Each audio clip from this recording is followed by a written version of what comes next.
he was such a loose, undisciplined player. And that's the way he played. And obviously he made plays that way.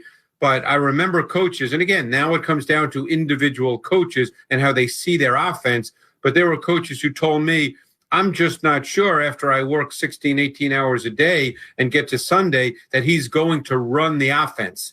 But no one questioned the talent. The talent jumped off the film. Yeah. Now, he's also has some really nice components to it. Yes. We looked at film there of Tyreek Hill. He blew the Buccaneers up first quarter last game. Is there a way, with all the film you have looked at on the Chiefs over the last couple of years, is there a way to defend Tyreek Hill that has some sustained success? Well, we've seen teams, for instance, Bill Belichick had had success a number of times where they doubled him. Again, you have to feel comfortable doing that because there's other players. Teams doubled him. I remember one, I can't remember if it was a playoff game or a regular season game where Hill had one catch for 42 yards. Actually, the catch came when he was doubled, but that's all he had in that game because Belichick committed to doubling him. If you go back to week 12 of this year when the Bucs and Chiefs played, there were third down snaps in which Todd Bowles doubled both Hill and Kelsey, because you can double two players. You can't double more than two, but you can double two. So it will be interesting to see if Todd Bowles takes that approach again situationally, because in that game, week 12, everybody talks about Todd Bowles and pressure, Colin, but he did not pressure very much at all in the week 12 game. And by the way, he may not feel like he needs to pressure in the Super Bowl because of the tackle situation for the Chiefs. You know, yesterday I was asked by one of the companies I work for, pick the score, pick the game, pick the MVP, and my MVP was Honey Badger. And I said, I think the defensive lines will make both quarterbacks uncomfortable, and I think Honey Badger's going to benefit from Brady being uncomfortable with some big plays. I find him to be an incredibly instinctive player. He's always around the ball. How do the Chiefs use him so spectacularly well? Well, one of the things they do with them, and you will see this, they do it every week, is they're very good with disguise and late movement. And very often when they disguise their coverage and move late, they go to cover two, and Matthew is, in a sense, what we call the middle hole defender or the robber. Normally, we see linebackers in that role as they retreat from the line of scrimmage. But they use Matthew, and he can come from any number of different places due to the disguise, but they use him as essentially the middle hole defender. And you're right, he's very aware, he's very instinctive, and that's a coverage. Cover two out of that disguised looks, out of many disguised looks, is a foundational coverage that the Chiefs will play, and they'll play it quite a bit. We all know Aaron Donald's great. Often Fletcher Cox's name is conjoined with his, these interior defensive linemen. But I watched Chris Jones the last 2 weeks, and I'm like, I'm not sure he's that far behind anybody. You tell me what the film says on Chris Jones. Yeah, Chris Jones is really, really good, and he's bigger. He's about 6'5", 320 pounds.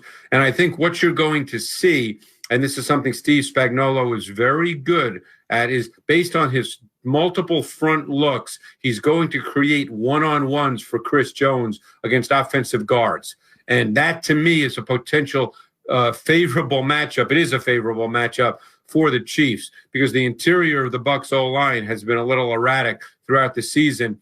And Spags is very good with his use of linebackers, creeping them up on the line of scrimmage, forcing them to be accounted for in the protection, and that creates one-on-ones for Chris Jones against guards and at times centers, and that's a positive for the Chiefs. Let's talk Brady now. We talked Mahomes earlier. You're based on how the Kansas City Chiefs play defense. Who do you suspect will be Tom's favorite target in this game, or who has it been over the last month or so? I would look, and again, it's hard to know who's going to be the volume target, but I think Cameron Brate is someone to look at in this game. It would not surprise me to see the Bucs play a lot with two tight ends and try to limit the pressures of the Chiefs. Because one thing we've known about Steve Spagnuolo since he's been in Kansas City, and he did it week 12 against Brady, is he blitzes. I mean, the first two third downs of that week 12 game, he came with zero blitz. He is going to attack. And Brady is not a post-snap player in terms of movement. Brady normally wins before the snap of the ball. So I would expect to see some 12 personnel. I would expect to see Cameron Brate perhaps be a factor. And again, maybe not a volume receiver, but a factor as a receiver. You know, it's so interesting. Tom went from no targets or no weapons in New England to a surplus. I mean, I'm watching these highlights of Ronald Jones, and he's a spectacular running back. As you watch the season, there was some turbulence in this season, but was there a moment in this season where you felt, watching the film, Tom's now, it's more rote. He now feels comfortable. He's not thinking back there. Was there a moment he got, he went 0 to 60. He went no weapons to 8. Is there a moment to you it kind of hit for him? Well, I think what happened, Colin, is he had to get comfortable with the fact that there were more deep drops, more intermediate and vertical routes. That was not the foundation of the Patriots offense, certainly not since the Randy Moss era, and that was a long time ago.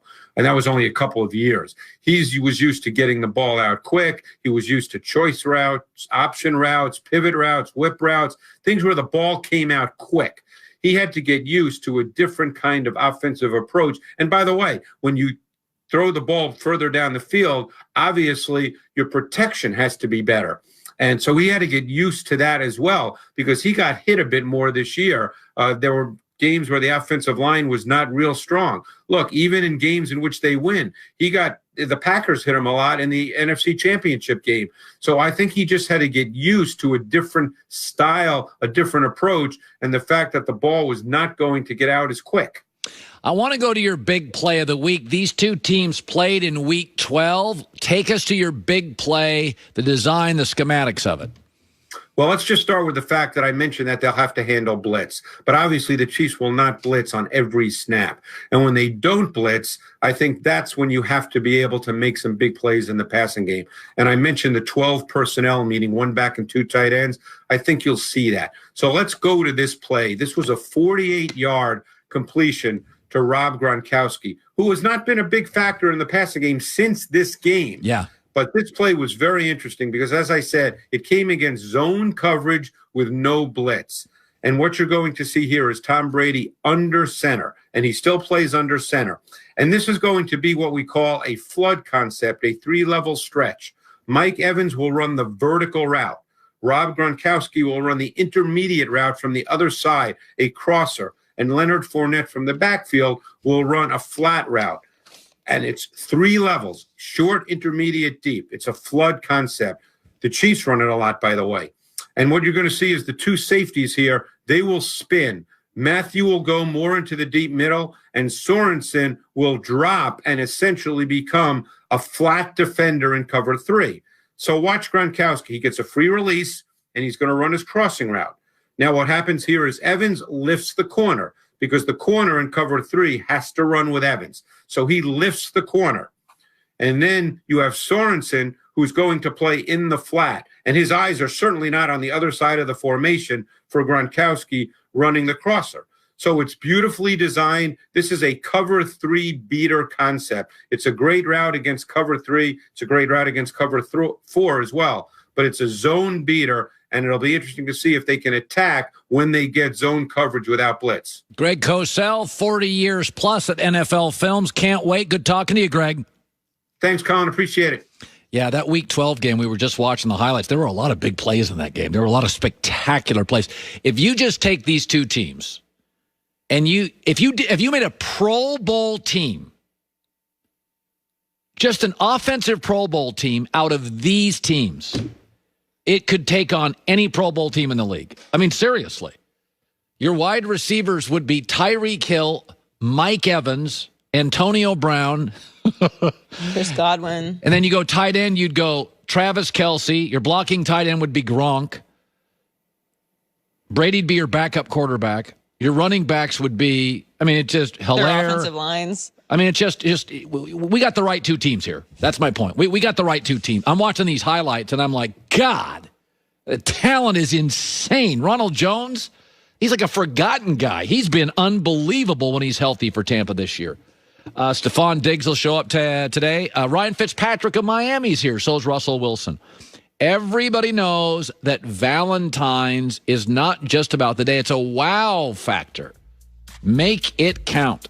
How about this? Roses always work at 1-800-Flowers right now.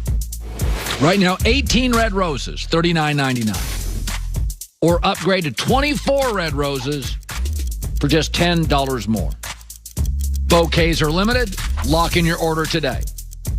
Always picked fresh, shipped overnight, ensure freshness.